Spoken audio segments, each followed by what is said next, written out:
अस्सलामुअलैकुम, welcome back to legal talks. How are you viewers? I hope you are fine. आज हम जिस topic में बात करने जा रहे हैं वो है बेल।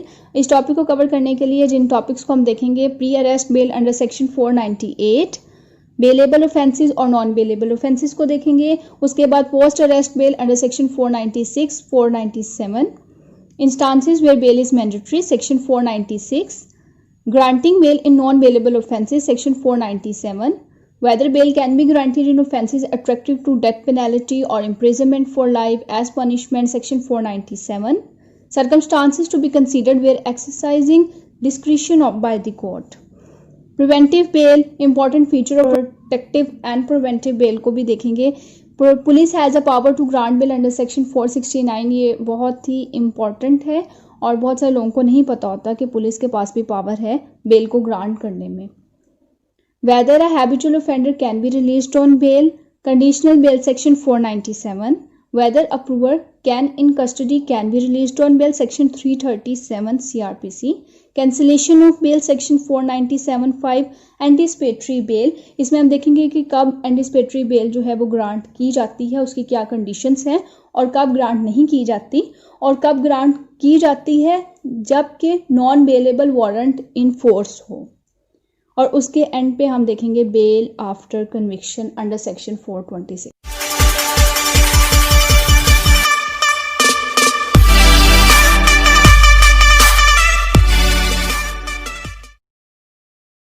अच्छा, बेल क्या होता है कि पुलिस कस्टडी से किसी इंसान को रिलीज़ करना, किसी पर्सन को रिलीज़ करना जो पुलिस ने अरेस्ट किया आफ्टर इन्वेस्टिगेशन, किस तरह श्योरिटी के साथ या विदाउट श्योरिटी, कि उसकी अटेंडेंस को इंश्योर किया जाए कि जब भी उसे बुलाया जाएगा वो कोर्ट के सामने प्रोड्यूस होगा। एफआईआर के रजिस्ट्रेशन बहुत ज़रूरी है बेल के इस कंसेप्ट में। एफआईआर के रजिस्ट्रेशन के बाद ही बेल का कंसेप्ट आता है। इन्वेस्टिगेशन पे भी और अरेस्ट पे भी मैंने वीडियो बनाई है, मैं आपको डिस्क्रिप्शन में इसका लिंक दे दूंगी। अगर कोई शख्स फॉर एग्जांपल 2 से 3 जुर्म करता है और अलग अलग जगह करता है या फिर उसके nature of the offences different हैं, फॉर एग्जांपल एक शख्स गाड़ी चोरी करता है, दूसरी जगह जाके किसी को कत्ल कर देता है, फिर तीसरी जगह उसके पास एक इलीगल वेपन है, वो भी रिकवर हो जाते हैं। तो 3 एफआईआर रजिस्टर कराई, 3 ऑफेंसेस हैं, एक ऑफेंस के अगेंस्ट एक बेल जो है वो होगी।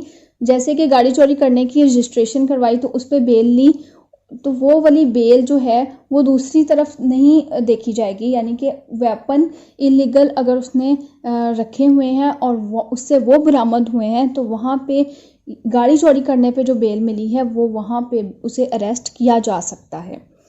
इसी तरह हम देखेंगे whenever a person is accused of serious offence he will be arrested by police. The purpose of arresting is to make him available at the time of trial, और उससे इन्वेस्टिगेशन की जाए, तफ्तीश की जाए और उसे रिसीव हो पनिशमेंट। लेकिन purpose of bail is to restore the liberty of the arrested person without the damaging the objective of arrest, यानी अरेस्ट के ऑब्जेक्टिव डैमेज नहीं होंगे। अरेस्ट का पर्पस क्या है? ताकि जब भी कोर्ट बुलाए वो अवेलेबल हो। तो अगर वो पर्सन खुद जो है वो श्योरिटी के साथ या विदाउट श्योरिटी अवेलेबिलिटी को इंश्योर करता है तो कोर्ट उसे बेल दे देती है। अब कौन सी कंडीशन है वो हम आगे देखेंगे। सबसे पहले है प्री अरेस्ट बेल, यानी कि एफआईआर रजिस्टर हुई, इन्वेस्टिगेशन स्टार्ट हुई, अब भी पुलिस ने अरेस्ट नहीं किया, प्री अरेस्ट बेल का कंसेप्ट आता है under section 498। Power of court, sessions and high court in granting bail section 498. High court and session court have exclusive power to grant or cancel bail even in cases of offences falling under the section 497(3), जिन्हें हम आगे देखेंगे। These courts have power to grant bail. They can even set aside any condition imposed by the magistrate. यानी कि एक शख्स जो है unable to reach the relevant court means the place where he did crime. तो जहाँ पे offence commit हुआ है वहाँ की वो हमारी रेलिवेंट कोर्ट होगी, और रेलिवेंट कोर्ट तक अगर कोई शख्स नहीं पहुँच सकता तो वो क्या करेगा? प्री अरेस्ट बेल का सहारा लेगा। और क्या ग्राउंड्स पॉइंट आउट करेगा? प्री अरेस्ट सेशन कोर्ट और हाई कोर्ट ग्रांट कर सकती है अंडर सेक्शन 498। मुझे वहाँ नहीं पहुँचने दिया जा रहा, या मैंने जुर्म नहीं किया, या प्राइमा फेशियाई में इन्वॉल्व नहीं था, मेरे खिलाफ झूठा मुकदमा है, अगर वो ये ग्राउंड ले लेता है तो कोर्ट प्री अरेस्ट बेल जो है वो ग्रांट कर देती है। प्री अरेस्ट बेल के लिए ये कोई कंडीशन नहीं है कि ऑफेंस बेलेबल होना चाहिए या नहीं बेलेबल होना चाहिए. Even in case of murder pre arrest bail granted by the court. Condition attached to pre arrest bail is that the personal appearance of the accused person is very important. उसके बगैर court जो है वो pre arrest bell नहीं देती. और अगर personally appear हो और जो ग्राउंड्स बताए गए हैं वो लिए जाएं तो फिर प्री अरेस्ट बेल कोर्ट दे देती है. और ये एक इंटरम बेल भी कहलाती है, यानी कि शॉर्ट पीरियड ऑफ टाइम के लिए होती है. प्री अरेस्ट बेल को ग्रांट करते हुए कोर्ट ये नहीं देखती कि ऑफेंस बेलेबल है या non bailable. Section 4B of the Code defines the word bailable and non-bailable. According to Section 4B, a bailable offence is an offence which is shown as bailable in the first schedule to the Code or which is made bailable by any other law for the time being in force. A non-bailable offence means any other offence. If an offence is punishable with imprisonment for less than 3 years or with fine only, it is bailable. यानी कि 3 साल और साथ में fine हो तो फिर वो बेलेबल है. और ये बात फर्स्ट शेड्यूल CRPC में बताई गई है. जैसे कि for example rioting, being a member of unlawful assembly, bribery, committing a fray, giving false evidence and so on. Non bailable offences कौन से हैं? जो which is punishable with death penalty और लाइफ इम्प्रिजनमेंट और इम्प्रिजनमेंट फॉर 3 years और मोर. ये prohibitory clause में आते हैं. इन्हें प्रोहिबिटरी क्लॉज में जिसमें 10 years पनिशमेंट होती है या लाइफ इम्प्रिजनमेंट होती है या डेथ पेनल्टी होती है. इसकी एक्सेप्शंस जो हैं वो हमें सेक्शन 497 में मिलती हैं.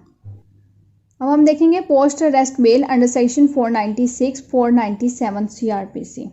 पोस्ट अरेस्ट बेल को करने से पहले मैं आपको बता दूं कि पोस्ट अरेस्ट बेल का कंसेप्ट आता है, यानी जैसे प्री अरेस्ट बेल का कंसेप्ट आता है अरेस्ट से पहले इन्वेस्टिगेशन हो रही है और अरेस्ट से पहले FIR रजिस्टर हो चुकी है. इसी तरह ये अरेस्ट हो चुका है. पर्सन जब अरेस्ट होता है, पुलिस अरेस्ट करती है पर्सन को, तो पुलिस स्टेशन में होता है. पुलिस स्टेशन पे जब होता है तो वो फिजिकल रिमांड पे होता है.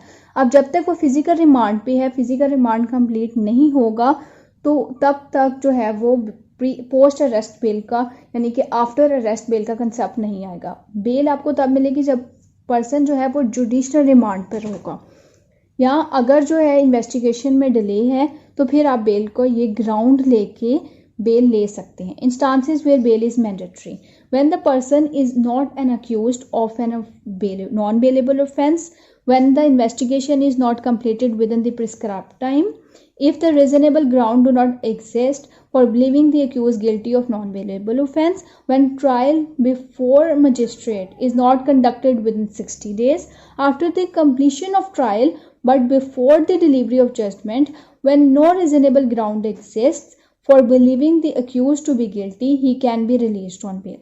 यानी कि जब ट्रायल चल रहा है, जजमेंट से पहले तक अगर कोई एविडेंस ऐसा आ गया, बस बेल आप जितनी मर्जी बार ले सकते हैं, उसकी एप्लीकेशन आप दे सकते हैं जितनी मर्जी बार, लेकिन आपको हर बार फ्रेश ग्राउंड उठाना है. अब फ्रेश ग्राउंड क्या हो सकता है कि अगर कोई एविडेंस आया है जो वीक है और वो आपकी फेवर में है तो आप उसे ग्राउंड बनाकर जो है वो बेल ले सकते हैं. यानी कि ये चीज़ बिलीव करती है कि आप इन्वॉल्व नहीं हैं इस केस में. Granting bail in non bailable offences section 497. While granting bail in cases of non-bailable offences, the court has to exercise its discretion very carefully and judiciously. क्योंकि सेक्शन 496 की जब हम बात करते हैं तो वहाँ पे जो बेलेबल ऑफेंसेस हैं वो आ जाते हैं, और बेलेबल ऑफेंसेस अगर हों और आप बेल की एप्लीकेशन दें तो वो bail as a matter of right है. यहाँ पे मैटर ऑफ राइट नहीं है, डिस्क्रिशन ऑफ द कोर्ट है. When a person accused of a non bailable offence is arrested without warrant and brought before a court, he may be released on bail. Granting bail is a rule and refusal is exception. Whether a bail can be granted in offences attracting to death penalty or imprisonment for life as punishment, section 497 में, जैसे कि मैंने आपको पहले बताया कि कुछ exceptions हैं, उन्हें देख लेते हैं.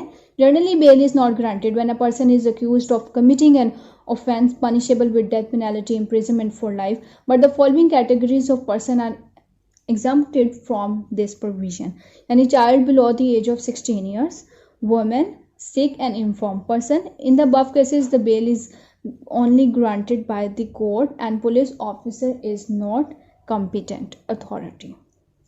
Circumstances to be considered for exercising discretion by the court, seriousness of the charge, यानी ये circumstances कोर्ट देखती है, ये conditions देखती है कि ये इन circumstances पर बेल मिल सकती है या कितना हार्म है ऑफेंस, या वो पहले कोई हार्डर क्रिमिनल तो नहीं है, या वो ऑफेंस पे ऑफेंस सेम रिपीट तो नहीं कर रहा. चलिए हम इन्हें देखते हैं. सीरियसनेस ऑफ द चार्ज देखेगी, नेचर ऑफ द एक्विजिशन देखेगी, एविडेंस सपोर्टिंग द एक्विजिशन देखेगी, circumstances in which the crime was committed, status of the accuse, wise was a victim and witnesses, danger to the life of witnesses, chances of accuse absconding, capacity of accused person more offenses, protracting nature of the trial, opportunity of the accused to prepare his defense, health, age and sex of the accused बहुत matter करती है, punishment and its severity, यानी कि क्या punishment है और उसकी क्या severity है और क्या कंडीशंस में इसने क्राइम कमिट किया है और इसे बेल देनी भी चाहिए कि नहीं. ये सब चीज़ें वो कोर्ट देखती है बेल को ग्रांट करते हुए, लेकिन वो इतनी डेप्थ में नहीं जाती. Prima facie on the face of head जो है वो क्या है ऑफेंस, क्या एलिगेशंस हैं, उन्हें देखती है कोर्ट बेल को ग्रांट करते हुए, डेप्थ में नहीं जाती कभी भी. अब आता है concept protective and preventive bail का under section 498 he.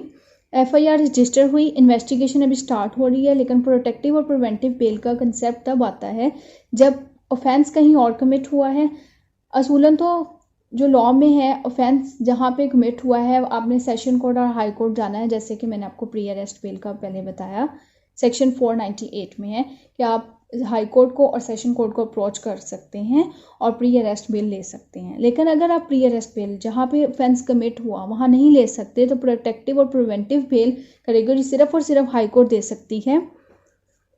Important feature of protective bail क्या है, merit of the bail are not touched, यानी कि बेल आपको दे रही है कोई इंटरम पीरियड के लिए ताकि आप प्री अरेस्ट बेल लेने के लिए उस जगह पे पहुंच जाएं. यानी कि अगर कोई ऑफेंस है वो क्राइम कमिट हुआ है पंजाब में और आप सिंध में हैं तो सिंध से पंजाब तक आने में आपको कोई प्रॉब्लम है और आपको डर है, फियर है कि अरेस्ट हो जाना है, तो इस सिचुएशन में आप सिंध हाई कोर्ट से प्रोटेक्टिव और प्रिवेंटिव बेल ले सकते हैं. Merits of the bail are not touch, it is for temporary period, it is enable the accused to slender appear to before court and seek bail. It is fact and injunctive order against arrest for certain period of time. It cannot be granted by session court, additional session court having no territorial jurisdiction over the area where offence is alleged to have been committed. Only high court can grant protective bail even without the territorial jurisdiction. It's in extraordinary circumstances it can be even be granted without the presence of the accused in the court. Pre-arrest bail में presence of the accused बहुत necessary है, condition है, court इसके बगैर bell grant नहीं करती. लेकिन protective और प्रिवेंटिव बेल में क्योंकि डर होता है अरेस्ट का, तो इस वजह से जो कोर्ट जो है वो प्री अरेस्ट बेल बहुत ही एक्स्ट्रा ऑर्डिनरी सर्कमस्टांसेस में दे देती है without the presence of accused.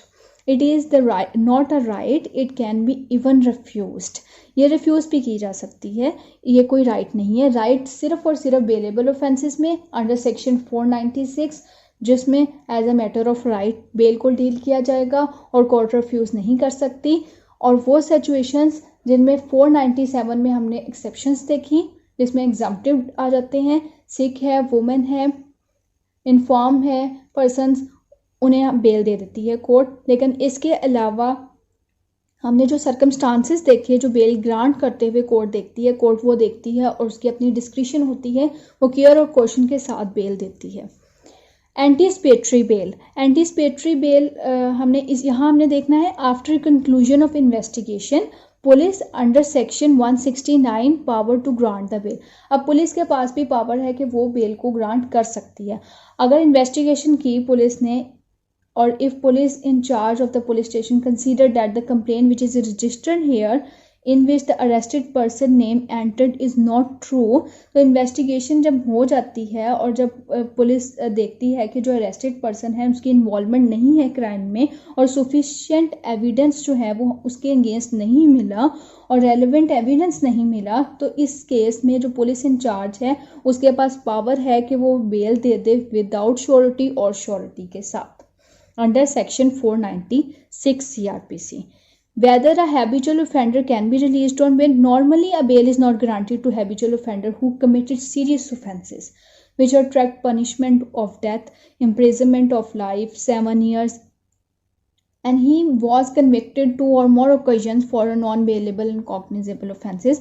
Non-bailable offences में तो वैसे भी नहीं मिलती, इसके लिए तो आपको कोई बहुत जो ग्राउंड है जो फेस ऑफ अट्रैक्ट करे कोर्ट को, वो क्योंकि बहुत केयर और कॉशन से बेल देती है in case of non bailable offences. तो जो however a court of session and high court can exercise discretion and grant bail while granting bail reason must be recorded, और ये बहुत कम होता है, प्रैक्टिस में इतना नहीं है। Conditional bail. Section 497. The court has power either to grant a simple bail or conditional bail. While granting a bail, the court has to take into consideration the nature of the offence and the circumstances of the case and impose conditions. यानी कि court condition लगा देती है circumstances को देखते हुए, तो court जो है बेल देते हुए कुछ कंडीशन इम्पोज करती है और इन केसेस में करती है when the offence is punishable with imprisonment up to 7 years or more, where the offence is against the state, against human body, against property, abatement or conspiracy or attempt to commit a cognizable offence। तो इन conditions में भी court care और caution के साथ अपनी discretion को use करती है। Whether a prover kept in custody can be released on bail, section 337 CRPC। ये बहुत बार आ चुका है कॉम्पिटिटिव एग्जाम्स में और बहुत ही इंपॉर्टेंट है। No, a prover should not be released on bail. The object behind this is to protect his life, to prevent him from being tempted by other accused, and to ensure his presence before the court till the completion of the trial. In exceptional cases, High Court can grant to approval under section 561A CRPC। 561A inherent power of the High Court है। Cancellation of bail, section 497(5). Court के पास power है कि वो bell को cancel कर सके, police officer के पास पावर नहीं है कि वो बेल को कैंसिल कर सके, और ना ही मजिस्ट्रेट के पास पावर है कि वो पुलिस ऑफिसर की ग्रांट की भी बेल को कैंसिल करे। सिर्फ और सिर्फ हाई कोर्ट और सेशन कोर्ट के पास पावर अंडर सेक्शन 498 के वो बेल को कैंसिल कर सकता है। When bail can be cancel, जब किसी भी सिचुएशन में जब कंडीशनल बेल दी गई है या वैसे श्योरिटी के साथ विदाउट श्योरिटी, अगर जो जिस पर्सन को बेल दी गई है उसने कमिट कर दिया है वेरी सेम ऑफेंस, या वो डिस्टर्ब कर रहा है इन्वेस्टिगेशन को या प्रिवेंट कर रहा है एनी प्लेस जहाँ पे कोई भी पुलिस इन्वेस्टिगेशन करने के लिए जा रही है, या डिस्ट्रॉय करना चाह रहा है किसी एविडेंस को, या कंट्री से भागना चाह रहा है, या अंडरग्राउंड जाना चाह रहा है, commit violence against the police के अगेंस्ट या प्रोसिक्यूशन विटनेस के अगेंस्ट जो है वो वायलेंस कर रहा है, या किसी भी तरीके से वो इन्वेस्टिगेशन में जो है वो प्रॉब्लम क्रिएट कर रहा है या विटनेसेस या एविडेंस को डिस्ट्रॉय करने की कोशिश कर रहा है, तो इस सिचुएशन में उसकी बेल को कैंसिल किया जा सकता है। अब हम पढ़ेंगे एंटीसिपेटरी बेल का कंसेप्ट, जो एफआईआर से भी पहले जो है वो एफआईआर रजिस्ट्रेशन की फियर, यानी कि डर किस चीज़ का है, खतरा किस चीज़ का है कि एफआईआर गलत रजिस्टर्ड ना हो जाए। एंटीसिपेटरी बेल, इसका कंसेप्ट पाकिस्तान में इतना नहीं है, लेकिन इसे देख लेते हैं। सेक्शन 498 के अंदर anticipatory bail is granted in anticipation of arrest. It is an order by the court directing release of a person in the event of his arrest. When anticipatory bail is granted, a person is arrested at first and will be released immediately. It is granted in case of non-bailable offences. When a person apprehends arrest, it becomes operative only on the arrest of a person. High Court or Court of Session have got power to grant the anticipatory bail। और ये इसका basic ground ये होता है कि personal enmity है या political enmity है जिसकी वजह से एफआईआर रजिस्ट्रेशन का खतरा है, गलत एफआईआर फॉल्स एफआईआर रजिस्ट्रेशन का खतरा है, तो इस सिचुएशन में ये बेल मिलती है। इसकी क्या कंडीशंस है डेट में be impose by granting the anticipatory bail. Person must make himself available whenever required by the police for interrogation, for investigation. He should not influence the witnesses for disclosing the fact to the police or the court. He should not leave the country without the permission of the court. A court of session and the High Court has concurrent power to grant anticipatory bail. However, the High Court being the superior court, a person apprehending arrest must first approach the Court of Session for anticipatory bail. सबसे पहले anticipatory bail के लिए session court जाना चाहिए, उसके बाद high court जो है वो एंटीसिपेटरी बेल देगी अगर सेशन कोर्ट जो है वो एंटीसिपेटरी बेल को रिजेक्ट करती है. Cases in which anticipatory bail cannot be granted for offences that attract death penalty or life imprisonment unless such accusation appears to be totally false. यानी जो भी accusation है वो totally false है, तो ऐसी situation में person accused of economic offences, dowry, death cases and corruption cases, anticipatory bail cannot be granted even when a non-bailable warrant is in force. Before granting any bail, a court has to issue notice to the public prosecutor. A court can grant and cancel anticipatory bail. आज हमने CRPC के वो sections जो bell की बात करते हैं, जो बेल पे लॉ है, उसे हमने देखा है. अब हम रिवाइज कर लेते हैं. एंटीसिपेटरी बेल हमने देखा कि पर्सनल एनमिटी और पॉलिटिकल एनमिटी की बेस पे ली जाती है. FIR ताकि रजिस्टर्ड ना हो या फिर FIR रजिस्ट्रेशन के ख़तरे में ली जाती है और अरेस्ट का ख़तरा हो. उसके बाद हमने प्रोटेक्टिव और प्रिवेंटिव बेल को पढ़ा जो अंडर सेक्शन 498 कंसेप्ट आता है. हाई कोर्ट दे सकती है जब आप रेलेवेंट कोर्ट तक नहीं पहुंच सकते, रेलेवेंट सेशन कोर्ट और रेलेवेंट हाई कोर्ट तक नहीं पहुंच सकते. किस चीज़ के लिए? प्री अरेस्ट बेल के लिए. ये इंटरिम बेल होती है, स्पेसिफिक पीरियड के लिए होती है ताकि आप प्री अरेस्ट बेल के लिए रेलेवेंट कोर्ट पहुंच सकें. अब इन्वेस्टिगेशन के बाद जब अरेस्ट की बारी आती है उससे पहले pre arrest bail under section 498 session court और हाई कोर्ट के पास पावर है प्री अरेस्ट बेल देने की. इसमें क्या होता है कि आपको अरेस्ट का खदशा है और आप ग्राउंड लेते हैं कि आपने प्राइमा फशाए इसमें इन्वॉल्व नहीं है, ये एक झूठा मुकदमा है.